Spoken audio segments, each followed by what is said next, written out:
Welcome to Ride Every Stride, episode 55.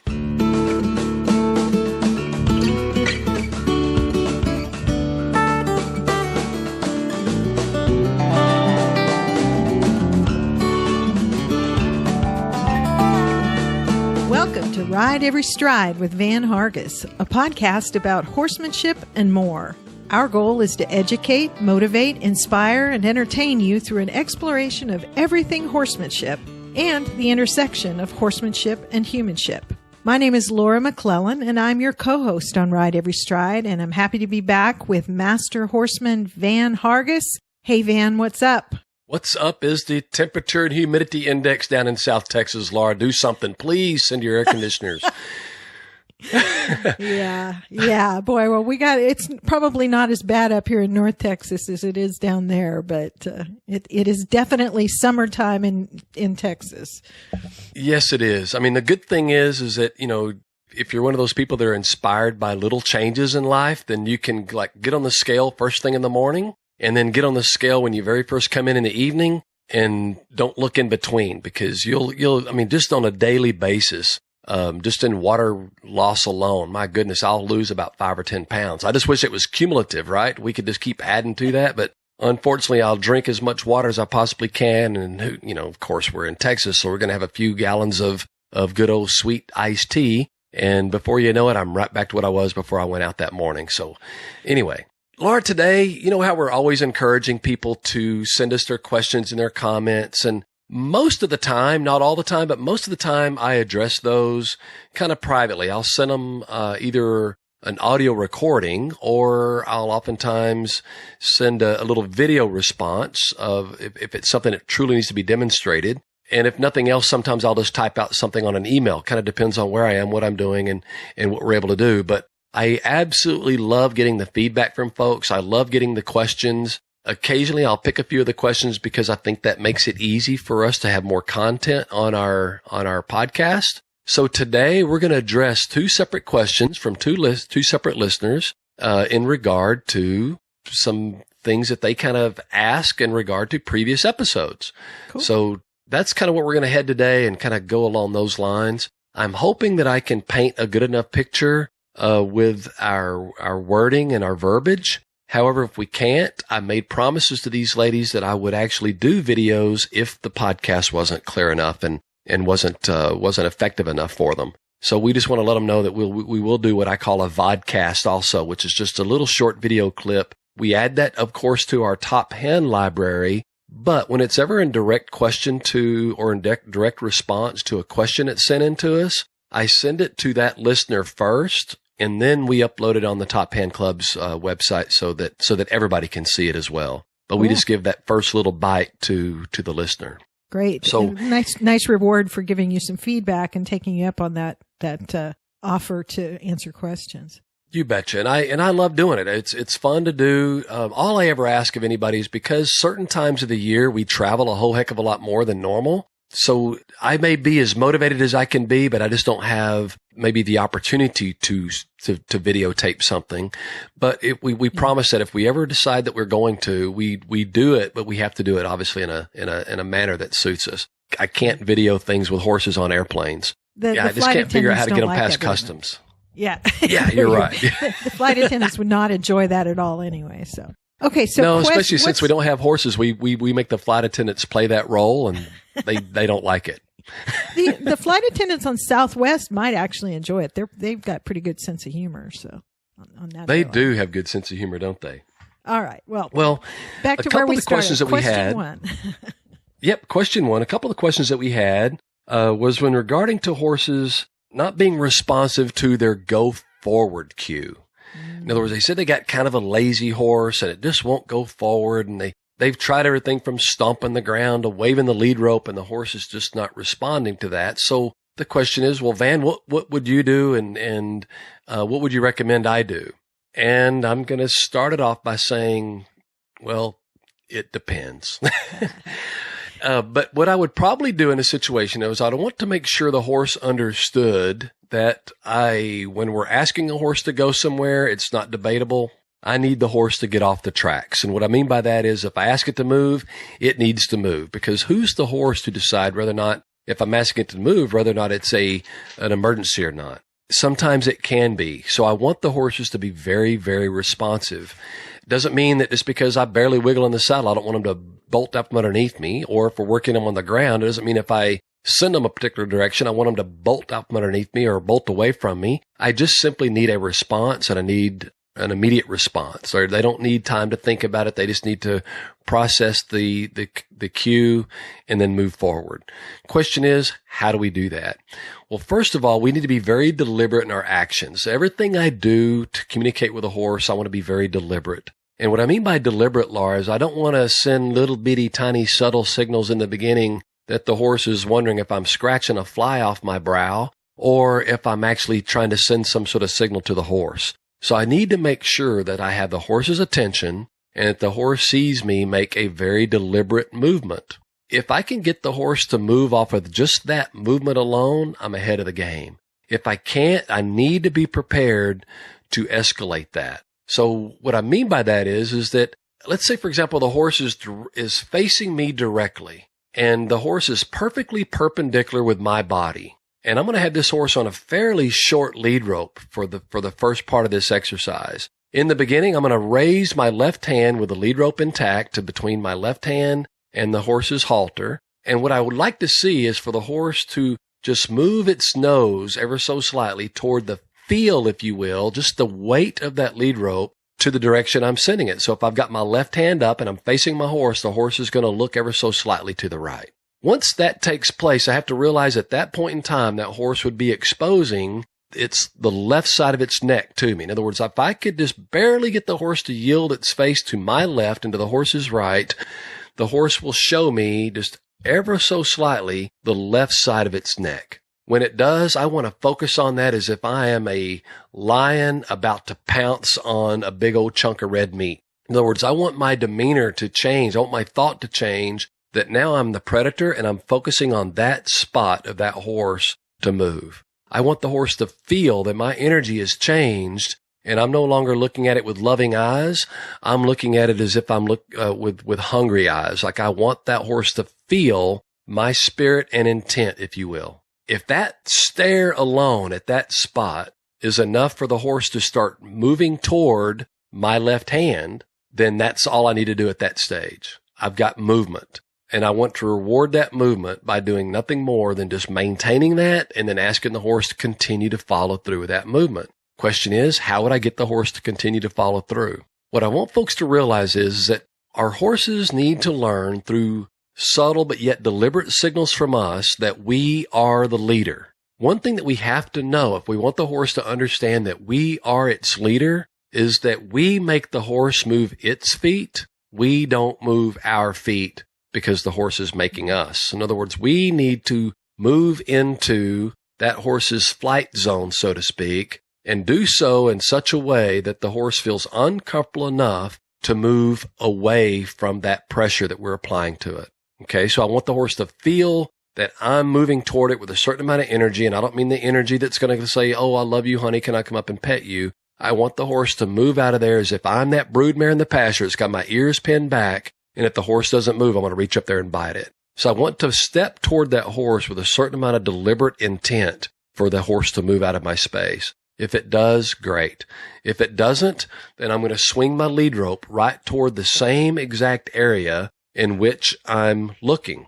At first, I'm just swinging the lead rope. I'm not making contact. I'm just swinging it. The next time I swing my lead rope, as I'm continuing to move forward, I'm going to make contact with my lead rope on that exact area that I'm focusing on. In other words, I'm telling the horse I'm going to bite you, and what I'm going to do with that lead rope is I'm going to threaten to bite, and then ultimately I'm going to bite it right at the spot that I'm looking.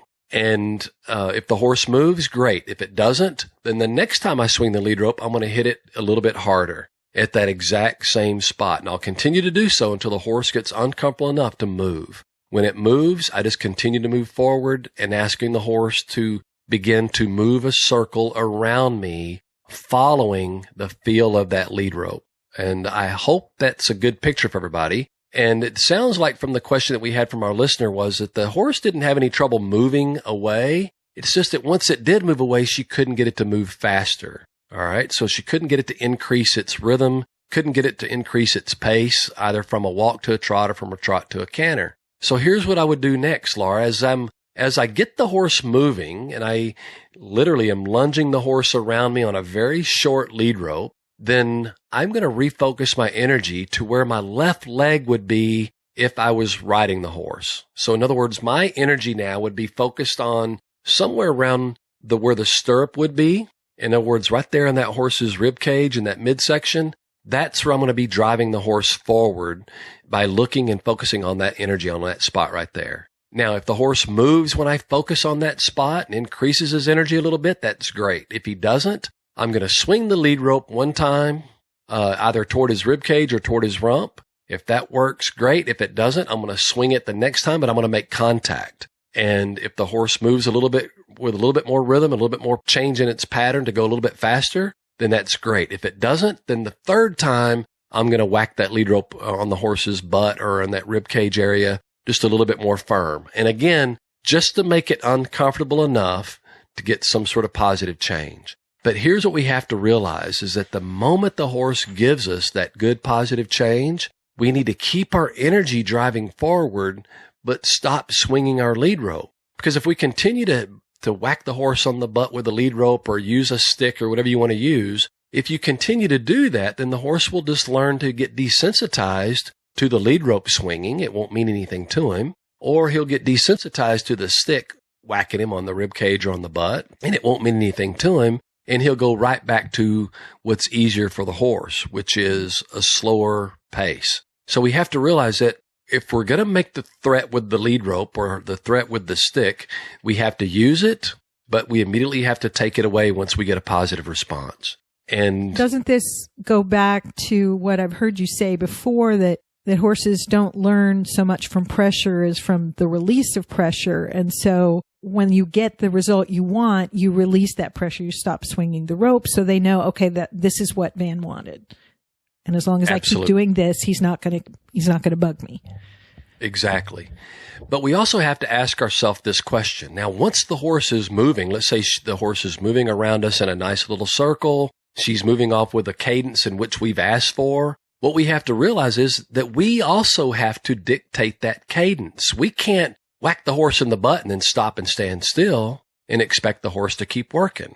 Which means that if we want the horse to continue to move, then we have to continue to move. Nothing kind of bothers me more when I'm watching somebody lunge a horse than when they stand in one spot and don't move and they expect the horse to do all the work around them and then continue to move. Because when they do that, they're missing out on establishing that concept that rhythm gets rhythm, that movement gets movement. And that same person that'll do that a lot will also be the one to complain that when they want their horse to stop, their horse won't stop. So again, I'm going to go back and ask, why is the horse moving? The horse is moving because I'm moving. The horse is moving because I'm making the horse move. Therefore, if I want the horse to stop, just quit making them move. You see what I mean? Yeah. So well, I mean, rhythm gets rhythm. I've seen you when you've been working a horse in a round pen, and that was something I noticed, like from the beginning, that you don't stand in what you may have them on a long rope or not on a rope at all, and you're standing in the middle of the pen and you're walking in the same circle as they are, just in a small, in that smaller space. And that's why you do that? You betcha, because you're establishing that working relationship with your horse. If the horse doesn't respect that distance between the two of you, then you add more pressure, you add more rhythm. If the horse does respect that distance, then all you do is maintain that rhythm and maintain that working relationship. But what I want our listener to listen to, because what it really sounded to me like was that the horse just didn't respond. She'd tap it on the butt and it wouldn't go anywhere, and it'd tap it on the butt and it wouldn't go anywhere. So what I wanted to realize is that if we're going to tap the horse on the butt with a lead rope, or we're going to tap the horse on the butt with a dressage whip, or we're going to tap the horse on the butt with a lunge whip, or we're going to tap the horse on the butt with some sort of vegetable stick, it doesn't matter what it is, then we have to realize that in order for the horse to give us a response, we have to be committed to escalate the intensity of which we're doing. Otherwise, we're simply going to desensitize the horse to that amount of pressure, and they're going to accept it and never feel pressured enough to move and make a change. So you've heard me say before. I was just going to say, that's your squeeze, bump, kick, kill concept on the ground. Absolutely. You just got through reading my mind, because that's exactly where I was going with that, is that you've heard me say before, and I don't want to scare people by it. And once they hear me say it or they see me demonstrate it, they realize I don't really truly mean kill the horse, but I want to squeeze, meaning I'm going to ask the horse as lightly as possible. If that works, then I don't go to stage 2. But if it doesn't work, I'm committed to go to stage 2. So I'm going to go from that little slight insinuation that I want something to happen, which we might refer to as the squeeze. And if that works, great. If it doesn't, then we're going to go to a bump. In other words, I'm going to escalate that just a little bit and get a little bit more assertive. And if that works, great. But if it doesn't, I'm going to get a more assertive still. And I'm going to go from that squeeze, bump, kick, or to the kick. And if that works, great. But if it doesn't, then I'm going to haul off and whack that horse on the butt or whatever it takes to get this horse to finally give me some sort of response. And once it does, I'm going to take that response away and not just keep whacking it, but I'm going to take that away, and I want that horse to kind of soak up that moment. Like, wow, I really pissed Mom off because she got angry. She made me move somewhere. Mm-hmm. Now, the horse might think you're angry, but you need to be in control of your faculties enough to know that you're really not angry. But you did need the horse to respond. And then the next time, you're going to go back and do it the exact same way. You're going to squeeze, bump, kick, and kill. The horse's job is to know your consistency. The horse's job is to learn that, wow, this thing happens fairly quickly. It goes 1, 2, 3, 4, and 4 hurts like hell. So the horse's job is to know that 4 is coming behind 3, and the horse can learn to avoid number 4 by responding to number 3. If you maintain your consistency, then before you know it, the horse knows that 3 follows 2, and it can avoid 3 by responding to 2. Before you know it, the horse will learn your consistency, and he knows that 2 follows 1, and he'll learn he can avoid 2 by responding to 1. And that's how we get a horse more soft, supple, and responsive, is that we have to be believable. We have to be committed to what we want more than the horse is committed to what it thinks it wants. Once the horse believes us, and they believe us through us being very consistent and persistent, once the horse believes us, then the minute we enter the room, the horse is going to give us some sort of positive response. So that's the key to getting that more movement with our horses, is that not by just begging and begging and begging, but by kind of doing what another trainer helped me with many years ago. He said, I want to ask, I want to suggest, and I want to tell. I'm going to ask the horse to do something. If the horse doesn't do it, I'm saying, I suggest you move, horse. And it moved and doesn't move. I'm telling you, horse, you better move. You see, in other words, ask, suggest, can tell, or I tell it in a more comical way, squeeze, bump, kick, and kill. But yeah, I love that. The consistency isn't in just tap, tap, tap, bug, bug, bug, bug, bug. But the consistency is I always start at the gentlest level I can, but I am committed to escalate it to the point to where I get the result I want. And over time, Absolutely. The horse learns that. Yep, like absolutely. It's just like Tom Dorrance always said, I always want to get the horse to respond to the lightest amount of pressure. So I will be as light as possible, but I will be as firm as necessary. So we really have to realize that. We want to start off as light as possible, but be committed to be as firm as necessary. And in doing so, you're also committing to the horse that you're its leader. And you're not doing it by whacking and beating on it. That's not the point. The leadership comes from your consistency, and your consistency will lead to your believability. And once the horse believes you that you're going to escalate if it doesn't respond, then the horse will begin to respect that. And before you know it, you've earned the right to be its leader. I hope that helps that question. Go ahead, Laura. It reminds me of something that you taught me years ago. When I was having a lesson and I was having an issue in the saddle with the horse not wanting to move forward. And you kind of went through this whole explanation you just did there, the squeeze, bump, kick, and kill thing. And that I had to be prepared to, pull my legs out and just wail on the horse. And after a few times of going through that process, you told me, and I didn't believe it till it happened, that after a few times of doing that process, the horse figured out when she raises her legs, I know what's coming next. And the horse would start to move forward as I moved my legs away to get ready to kick. Right, because they know they're coming back. Yeah. And so it was what you've described. Really, I've seen it work, so I think it's useful. Hopefully, that helps the listener. Actually, Laura, this will kind of make you chuckle. I think probably around that same time frame in those lessons. Do you remember I put a little thing over the saddle horn, and I called it a Doomafagie? And I said, whenever the horse doesn't respond to that, I want you to take your Doomafagie and whack it with that Doomafagie. Some people might call that over and under strap, but it's the same thing. It was just a way that you could use something other than just you tiring your legs out by kicking. You could just whack the horse with your Doomafagie and get that forward motion. The problem was I kept yelling, use your Doomafagie, and you'd start laughing so hard you couldn't even use the Doomafagie. We still use that word in my house now. So, anyway, that's so funny. Okay, so that's great. Hopefully that answers. I thought that was a great explanation. Hope that answers the question for that listener. You had another question, and we've got a little bit of time left. Question 2. This other one, Laura, is actually very, very common, and I think probably everybody's experienced it somewhere along the line. And it's where we go to. Let's say we've had horses up in a stall, or we've had them up in a small pen. And we're going to either turn them out into a larger pen or turn them out into pasture or put them out into a turnout pen. And we go to lead the horse out. And right about the time we get ready to take the halter away, right about the time the halter either gets untied or unbuckled, the horse just jerks away and bolts off. And that to me is incredibly rude. And it's also very potentially dangerous. So the question was, this lady has a boarding facility. Horses are being released on a daily basis from the stalls out into turnout areas. And some of her horses have really got these bad habits. So what can she do to retrain her staff to better train the horses not to be so rude when she releases them?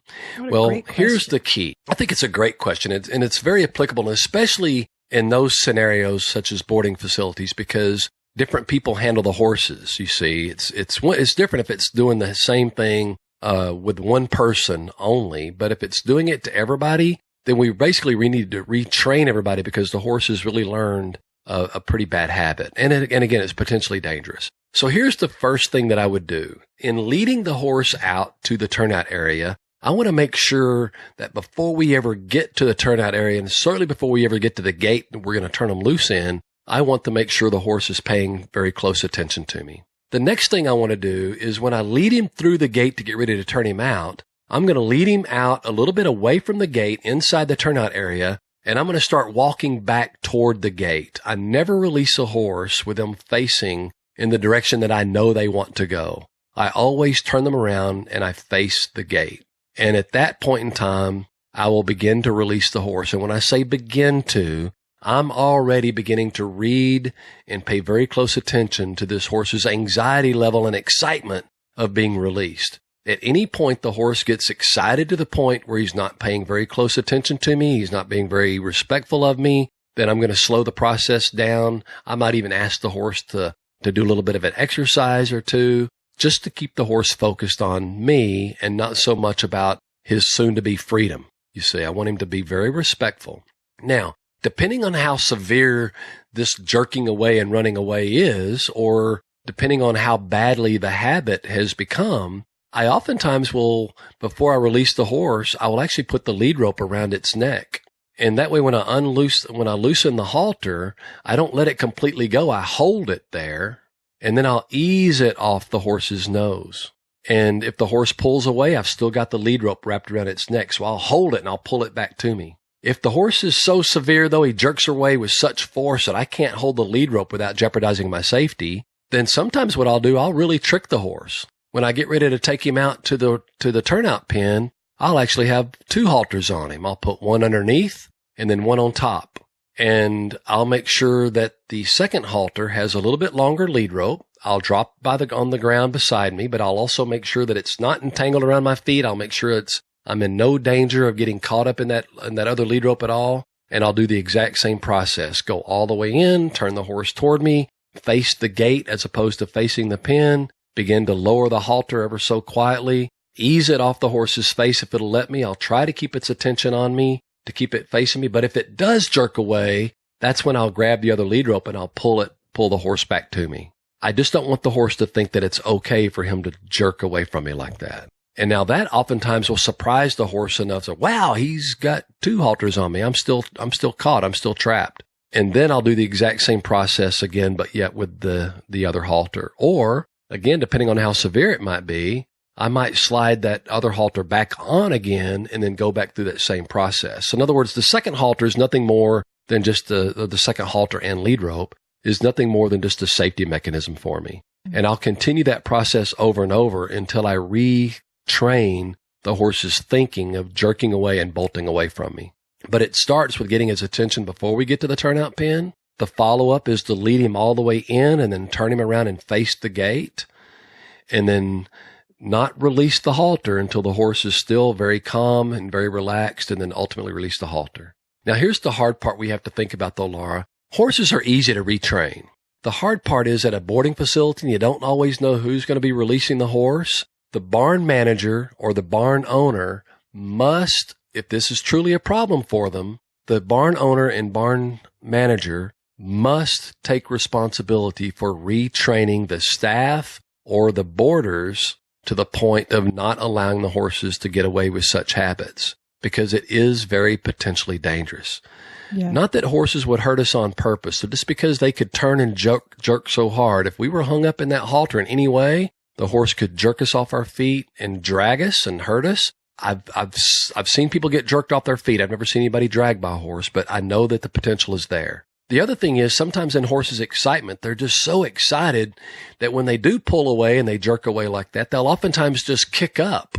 And if they kick, we don't want to be in that line of fire. It's just incredibly rude of the horse to do that, but they're only doing it because they've never been taught otherwise. So to me, I think it's very important that the barn manager or the barn owner or both take a responsibility and accountability to retrain the staff and retrain the owners, maybe, and depending on what the scenario is, a safer way to release these horses so that we can break that habit of being rude. Because that's really all it is. A horse is just excited and being rude. The horse has no intention of hurting anybody, but Lord knows just because of their size and their strength and their quickness that they sure can. So we really have to teach the horse to stay more in control of their emotions and more in control of their faculties until us little humans can kind of get out of their way and be safe and sound. Well, and it goes back to the same thing you were saying about the first question. It's an issue of consistency. What is done occasionally has very little impact compared to what's done consistently. And if one person's doing it right and everybody else is doing it the less safe way, you're never going to make progress there. And so I can see why it becomes very important that the leadership at the barn take a very intentional approach to making sure everybody understands the issue, understands the correct process to do this for the safety of the people and the horses, and that everybody is following that process on a consistent basis so that the horses can learn. Because I think you're right. Horses are much easier to train than humans. Oh, yeah, absolutely. And the other thing is, too, is that sometimes in the barn manager and the barn owner's defense, sometimes it's almost like a husband and a wife teaching each other or a parent trying to teach a child. Sometimes it's just so common. You just don't have that integrity maybe that another person, another professional might have. And I've actually been hired to come into boarding facilities and training facilities to help retrain the staff because the staff might regard me as more credible than the owner or the husband or the spouse or the partner or whatever. So I'm always willing to do that as well. We've done it several times at several different barns over the years. If need be, call us up. We'll come and we'll do a horsemanship demonstration for safety for the entire barn as well as for the boarders at facilities like this. But it can also be managed by the manager and by the owner if the other participants are willing to listen and pay attention. But it's a great question. And both questions, in fact, were very good today. Both are very, very important. It's very important to get horses that are going to be responsive. And the other side of it is get horses that are very attentive and safe. We don't want them to create bad habits that could potentially get us hurt or cause us damage in some other way. So both questions were phenomenal. I really appreciate people sharing those with us today and giving us the opportunity to address them. And again, I'm going to throw the invitation out there that if us answering the questions on here was sufficient, great. And if not, let us know, and I'll still try to do a vodcast on them, a little short video, and make it accessible to them first before we put it on the website. But really appreciate the questions today, folks. Yeah, so if folks listening have other questions that Van could answer in future episodes, we'd love to hear those. You can share those on the Facebook page. Just look for Van Hargis Horsemanship in Facebook and follow that page for updates and information, because I know you post things once in a while there answering questions. You can also email questions, comments about this episode, suggestions for future topics to Van at info@vanhargis.com. And I think that's, there are lots of things that we could talk about. I'm going to direct everybody to be sure to regularly visit the Van Hargis Horsemanship website, which you find at vanhargis.com. Tons of information there. Van's calendar for where he's going to be in the upcoming months. And I know you're going to be kind of all over the place, and everything's there on the calendar. So if he's coming into your area, you can visit him there. And I mentioned before, if you go to an event where Van is presenting, be sure to look him up after his presentation, or, if you see him in the aisles, introduce yourself and let him know you listen to the podcast. You'll get a special handshake for that. Because he likes talking to everybody, but especially those who take the time to listen to the podcast.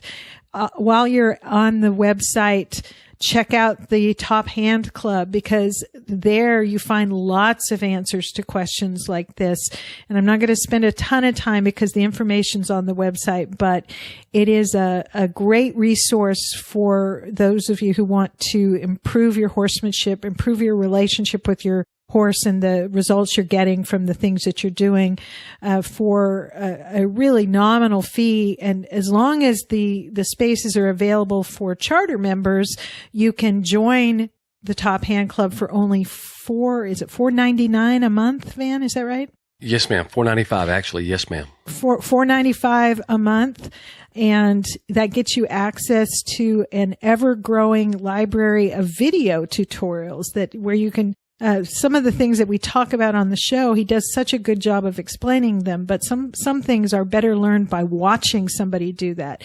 And so he's always filming new little video clips that you can watch, and Top Hand members have access to all of those all the time, as well as discounts on products in the store, discounts on some of the event tickets, and lots of other things. And they're continually adding new benefits to Top Hand Club members.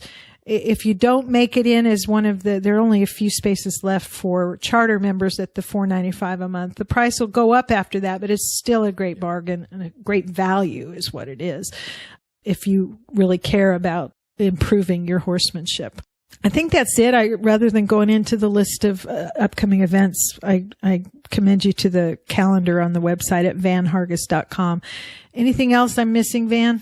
Well, Laura, we did mention in the previous episode, speaking of discounts, that if anybody will listen to that episode, which would have been episode 54, and listen to the milestone that you and I referred to during that episode, mention that milestone to us in an email, then we will give you a discount. This is available to everyone. Doesn't have to be a Top Hand member, but to everyone who's listening, a $500 discount off of your choice of the Van Hargis saddles, whether it be a Van Hargis colt starting saddle or a Van Hargis versatility saddle.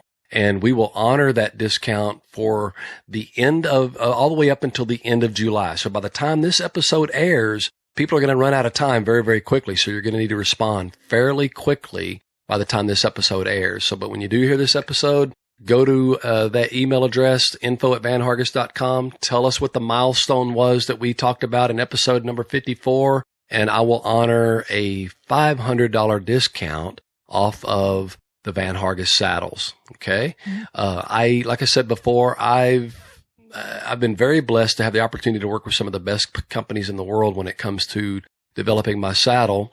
And I want people in it. I'm very proud of it. We come out with this saddle. I think our colt starting saddle we came out with all the way back in 2006.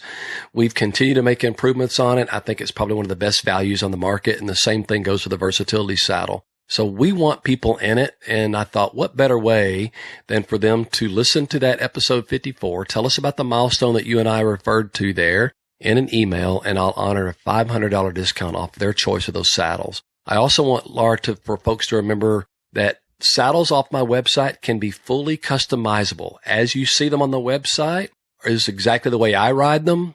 But if you would rather change the tooling, change the seat length, change the stirrups to be leather or aluminum or whatever you prefer, you say the word and we can make those changes on there. There's actually a chart on our website that kind of guides you through that.